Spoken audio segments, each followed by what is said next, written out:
Apa sih yang dimaksud dengan imunisasi itu? Imunisasi adalah cara untuk memperkuat sistem kekebalan tubuh pada bayi sehingga dapat kebal terhadap serangan kuman penyakit, baik itu bakteri, virus, jamur, parasit, dan lainnya. Dengan melakukan imunisasi, artinya Bunda sudah melindungi si kecil dari berbagai risiko penyakit di masa yang akan datang. Imunisasi lewat pemberian vaksin ini akan membantu sistem imun si kecil dalam memproduksi antibodi khusus untuk melawan penyakit-penyakit tertentu. Vaksin mengandung versi jinak atau non-aktif dari suatu kuman penyakit yang telah dilemahkan. Setelah masuk ke dalam tubuh, kuman jinak ini tidak akan menyebabkan penyakit, tapi justru membiarkan sistem imun si kecil mengenali dan mengingatnya sebagai suatu ancaman. Nah, setelah itu, sistem imun si kecil akan membentuk antibodi yang secara spesifik bekerja melawan jenis kuman tersebut, dan ketika nanti ada kuman yang masuk ke dalam tubuh si kecil, sistem imunnya sudah siap membunuh dengan antibodi khusus yang didapatkan dari imunisasi.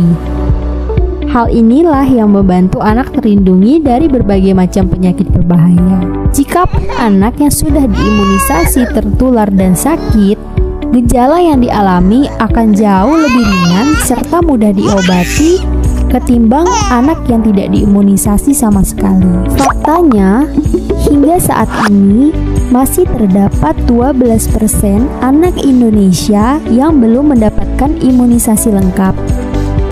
Imunisasi rutin lengkap menjamin anak untuk terhindar dari penyakit yang dapat dicegah dengan imunisasi, seperti diantaranya campak, rubella, polio, dan hepatitis. Lalu, bagaimana ya jika bayi tidak diimunisasi? Jika tidak mendapatkan imunisasi, maka bayi akan lebih berisiko tertular dan mengalami sakit yang lebih parah. Juga memiliki risiko lebih tinggi untuk terkena komplikasi yang dapat menyebabkan kecacatan, bahkan kematian. Selanjutnya, apa saja ya imunisasi yang wajib didapatkan pada bayi di bawah 1 tahun?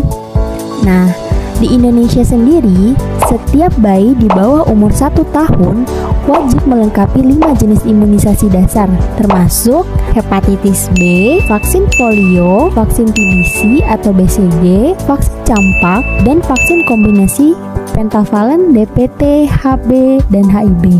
Tempat-tempat imunisasi dibagi menjadi 2. Yang pertama di puskesmas yang meliputi program KIA, yaitu kesehatan ibu dan anak, dan posyandu. Kemudian di luar puskesmas dapat didapatkan di rumah sakit, di dokter anak, dokter umum, dokter spesialis kebidanan, maupun di bidan. Apakah imunisasi aman ya dok? Benar. Buktinya, hampir setiap hari jutaan bayi dan anak diimunisasi di seluruh dunia. Terdapat institusi resmi di semua negara yang menyatakan bahwa imunisasi aman. Apakah imunisasi bisa menimbulkan bengkak, kemerahan, nyeri, dan demam? Hal-hal tersebut merupakan suatu reaksi yang normal dan akan hilang dalam waktu 2-3 hari dengan diberikan obat penurun panas. Bisa tidak ya dok jika imunisasi digantikan dengan ASI, gizi, maupun suplemen herbal? Jawabannya tidak bisa ya bunda, karena belum ada penelitian sahih yang menyatakan imunisasi dapat digantikan oleh ASI, gizi, maupun suplemen herbal. Kekebalan yang dibentuk oleh imunisasi bersifat sangat spesifik. Nah, itulah mengapa semua negara melakukan imunisasi rutin secara terus-menerus. Apakah vaksin mengandung babi ya dok? Tidak bunda, vaksin tidak mengandung babi.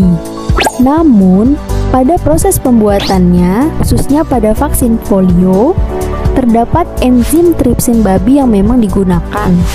Nah, tidak semua vaksin membutuhkan enzim tripsin babi dalam proses pembuatannya. Lagi pula, Enzim yang digunakan ini harus dibersihkan atau dihilangkan sehingga tidak mengganggu tahapan proses produksi vaksin selanjutnya.